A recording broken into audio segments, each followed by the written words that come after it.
I'm Kerry Fink with Transforming Your City Television, and what a honor and blessing it is to be here with you today. We're all excited. We're here in Melbourne, Florida, and we are getting ready for Transforming Your City Masterclass, which is coming up tomorrow. And so by way of a little bit of background, this program began here, program, it may not even be the right word, but this movement started a couple of years back in Melbourne, Florida with Transforming Your City conference, where a bunch of leaders in the community came together to explore how we as Christians can impact and influence our marketplace. And since then, we've actually had a couple of these, which is now coming up into a master class. And some of the interesting things we're going to talk about today is what this means to actually to take back the gates of influence in your market. And with me to talk about all this is Dr. Dave Robinson, who authored this book, Possessing the Gates of Your Enemy.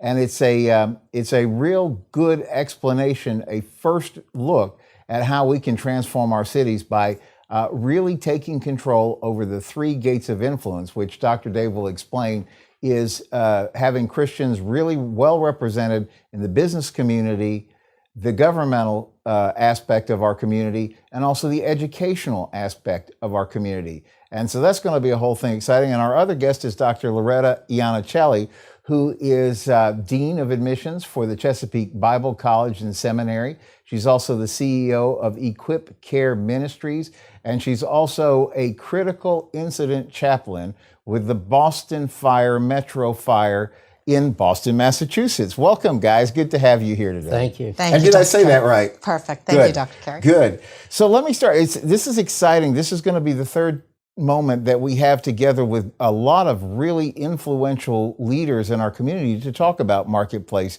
ministries. And this has been your passion for a long time. So let me ask you to kind of, for somebody who's new to this and they may not really be familiar with, everybody has this understanding of like, yes, as a Christian, we need to impact the marketplace, but it's kind of broad. Tell us a little bit about what it means in a way that we should be thinking about it. Well, thank you, Kerry, for what you do and facilitating today and so many other things. I had an RV business for a number of years, and I sold it, and I asked God, I said, what do you want me to do? And he said, I want you to become a coach for marketplace leaders and also church leaders. And I went into about a year of conversation with the Lord and praying about what to do. And out of that year came two thoughts. One, the church is in the marketplace, but they're idle. And so that was my first book. It came right out of Matthew 20, verses 1 through 7. The keeper of the vineyard came out at the 3rd hour, the 6th hour, the 9th hour. And if you were doing the numbers, you would think that the next number would be 12. But it doesn't. The text says, and he came out again at the 11th hour, and he said to all of those standing around, he said, why are you standing around idle all day in the marketplace? And I began to look at the marketplace. I began to look at the church's role there and how we have allowed our country to be taken over by unbelievers and by the secular humanist worldview and all the things that we're very familiar with. But the church seems to struggle with having a strategy on how to regain the moral high ground, and that's the subtitle of the book, Regaining the Moral High Ground. And the Lord really gave me what I believe is the biblical strategy, starting in Genesis 22, verse 17, and 24, verse 60. Most church leaders and most Christians think the purpose of the church starts in Matthew 28, 18 through 20. Make disciples of all nations.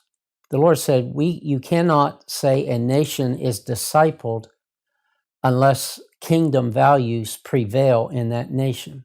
So for 200 plus years, we've made disciples in a nation, but after 2,000 years of the church addressing our mission, so to speak, you can't point to one nation yet that has been discipled. So, maybe it's time that we begin to consider something else, not destroy what we've done, not do away with what we've been doing, but maybe there's a missing part. And I believe that during that conversation that day, the missing part was in Genesis 22:17, he gave Abraham the blessing, showed him the stars of the sky, the sand of the sea, but the very last phrase, and I've asked hundreds and hundreds of Christians this very question, what is the last phrase in that verse? Maybe a half a dozen knew what that last phrase was. You shall possess the gate of your enemy. And then he said, look at 24 verse 60. Now it's a generation later, and Rebekah's getting ready to go back to be the wife of Isaac. And the last thing her family said to her was, may your children be thousands of tens of thousands, and may they possess the gates of those who hate them. Then the Lord said, now read a very familiar passage, Matthew 16, verse 18. I will build my church, Jesus speaking, and the gates of hell shall not prevail against it. He said, study the Old Testament gates. There are 345 references to gates in the Old Testament. And so he said, the church, if they want to possess the places of influence, it's not the church leaders that are going to go do it. They're going to prepare the people to go do it, who go to these gates every day. There's only 3, often confused with Lauren Cunningham's vision of 7 mountains of cultural influence. But the Lord said, no, I'm talking about 3 gates that must be infiltrated. You bring real value to those gates. So if you're in business, you need to be the best businessman that is around. If you're in government, you need to serve as an ambassador, first of all, of Christ, and then representative of the nation in which you work. And if you're in education, and they have the real battle today because of secular humanism that has now become the prevailing worldview and what I call the religion of the elite in this country who are unbelievers. He said it's in those 3 gates of influence. Every person in every church worldwide goes to one of those 3 every day. Either you own a business, you're in a business, or you serve at some level of government, or you're in the educational field. And so if you want to transform a city, you've got to find a way to get into those places of influence and allow his favor to elevate you to where now you are calling the shots. You know, America was not founded as a Christian nation. It was not founded as a theocracy. Theocracy is going to be established when Jesus comes and sits on his throne in Jerusalem. But until then, America was founded as a nation of Christians. And that's why it's all through our judicial system. It was, I mean, the first textbook in public schools in America was the Bible. I mean, you couldn't run for dog catcher when I was growing up if you weren't a good church-going person. And so we've lost all of that.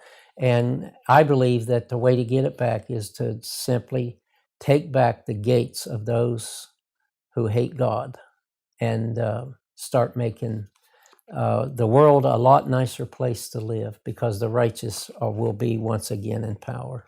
You know, we were having this discussion that it seems like when you consider what happens is, I think most of us who identify as Christians are going to say, look, we go to church on Sunday or we participate in that level, and then we run out to the marketplace the rest of the week. I think I've heard you say before the church is most scattered on Sunday when we all go to our different respective houses of worship, and then we're most gathered Monday through Saturday when we're in the marketplace. But it occurs to me that when the bell rings, if you'll excuse the expression, and we all run out into the marketplace, we're all trying to interpret this to do this calling of marketplace ministry, some to greater degrees than others, but it's sort of like we're all islands on our own. And I think what you bring to pass in this, and that's what I'm going to ask you about, Dr. Loretta, there's a strategy in here in possessing the gates.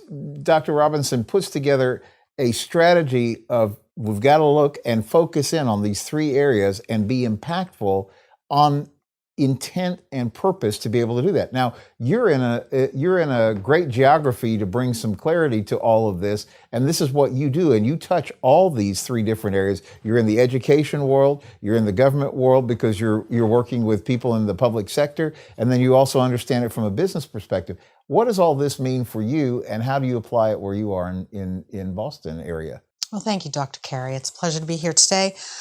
It's very true. The key words that rang true for me in what you just asked were the words strategic and intentional. In Boston and in the Northeast, a part of these vital sectors that cover all aspects of life and culture, it's imperative that today's Christian rise up and today's Christian really go on the offensive to figure out ways to break the norm and to get out into the marketplace where we're there a lot of the time, but we need to strategically engage ways that we can bridge going forward into tomorrow's lifestyle and tomorrow's generation and society. And how do we do that? Through education. We become offensive, and we don't go on the defensive, but offensively impact what is going forward to tomorrow's generation by way of education. How are we training? How are we leading? How are we teaching? How are we empowering what goes forward into their toolkit for success for tomorrow? When we look at the business sector, there are many CEOs and presidents who know very well how to lead corporations and the marketplace. How are they being influenced for kingdom-minded business is crucial. It's a crucial question for today. And we do that by realizing that it's a little backward, that Sunday only are not where we're meant to be, engaged in kingdom business, but we must take it outside Monday through Saturday. And we have to actually bring all 7 days of the week into a vital and strategic and empowering vision for tomorrow, or we're going to lose a lot of what's already been lost. And we want to capture that for the better of advancing the gospel of Jesus Christ through each of these sectors, and also the generation of tomorrow. We have an authentic obligation and responsibility to reach past ourselves today and lead in a way that is impacting for tomorrow. One of the challenges that occurs to me as we talk about this is in the not so distant past, children were brought up with an exposure, at least to the Bible, so that they would have some idea. And of course, God gave us free will. It's up to us to make a decision for Christ or not. But at least we were exposed to the possibility.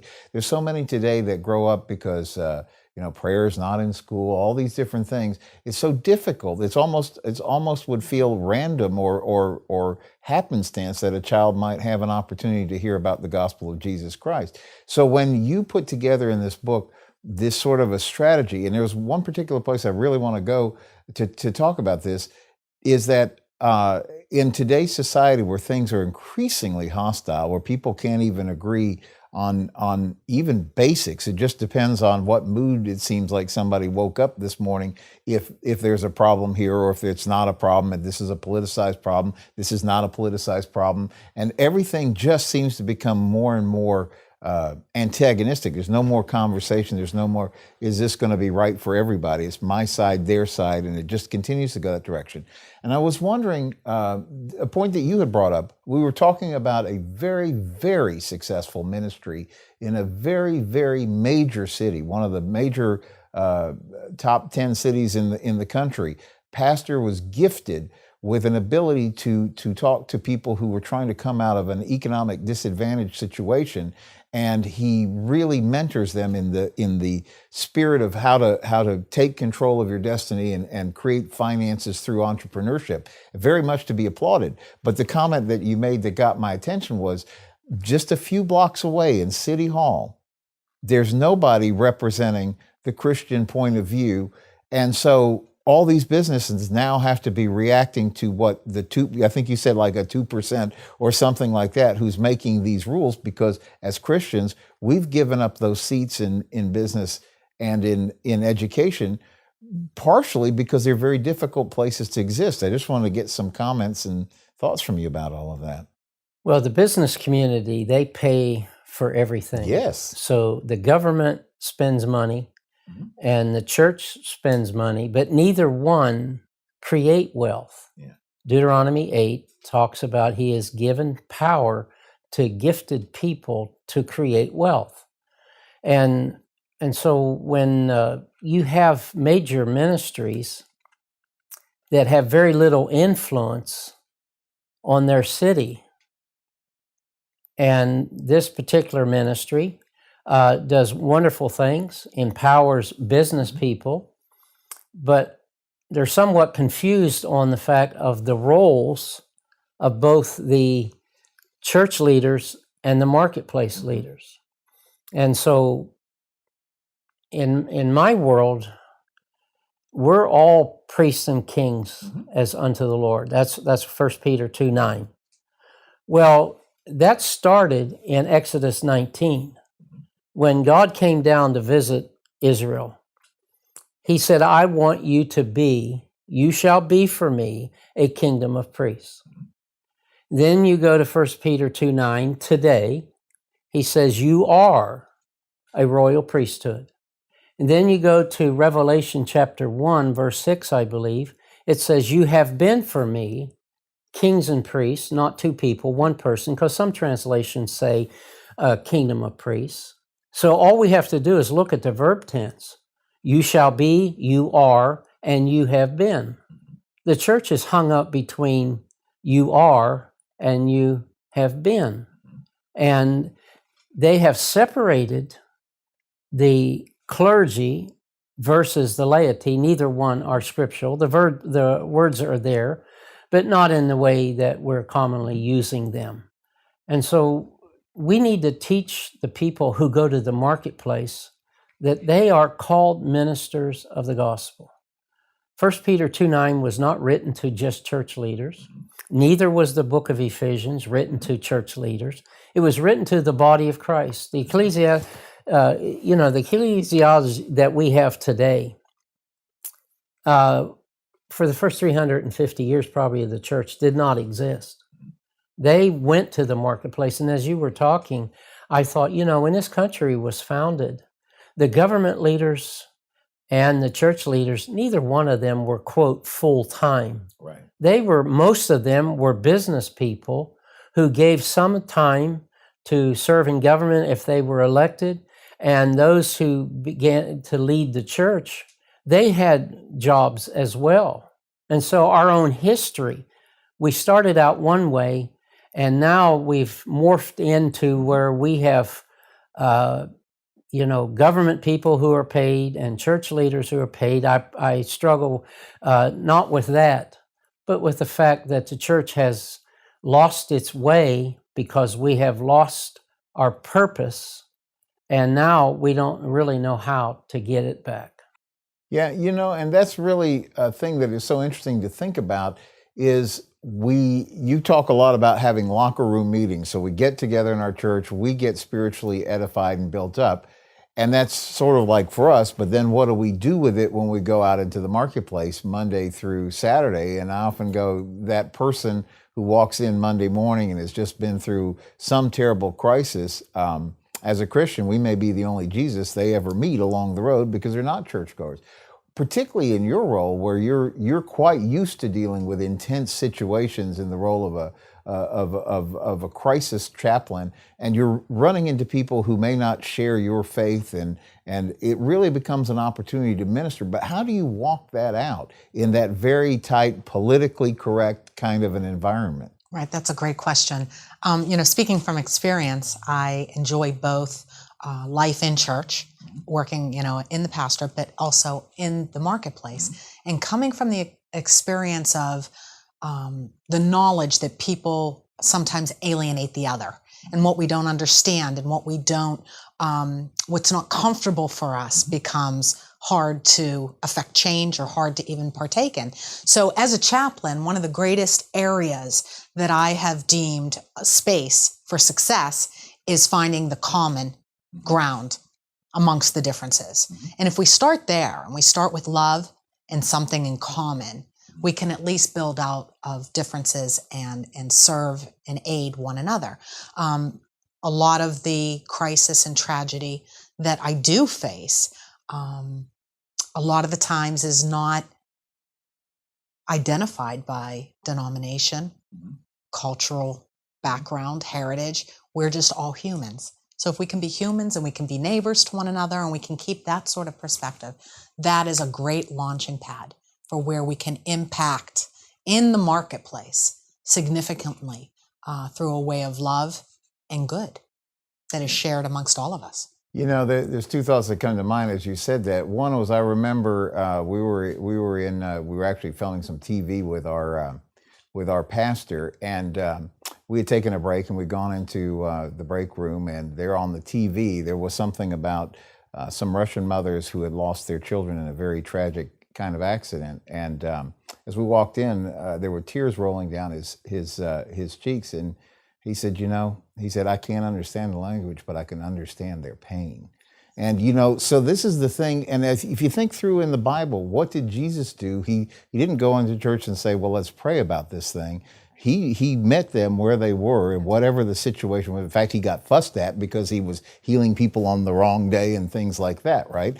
So the question is, as Christians, how do we move into a world where we can be effective? Because we're the ones that are really the hands and feet of Christ in the marketplace. How do you encourage, I know you spend a lot of time saying this to pastors, but what is the message that you want to convey to marketplace ministers about their responsibility and the role and how they can be impactful themselves? Well, you brought up Jesus and how he ministered to the people. And as you were sharing that, the thought for the first time came to me.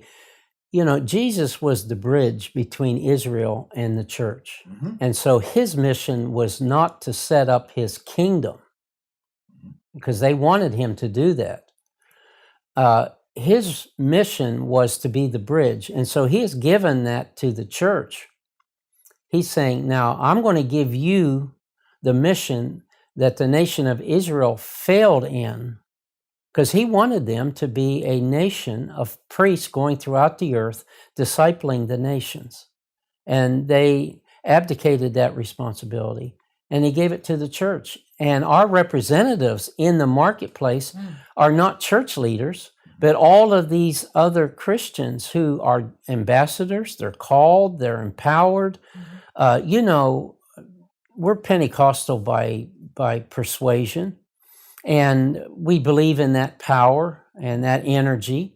Well, if it was just to be inside the building where all that took place, then they would have never had to have left the upper room. They could have stayed there in that prayer meeting, in that spirit of energy, but they didn't. They spilled out onto the streets of, Jerusalem. Yes. And it says in chapter 17, verse 6, they that have turned the world upside down have come here also. Mm-hmm. And so it is those people that church leaders look at, minister to, love so much, care for them, do all the pastoral things.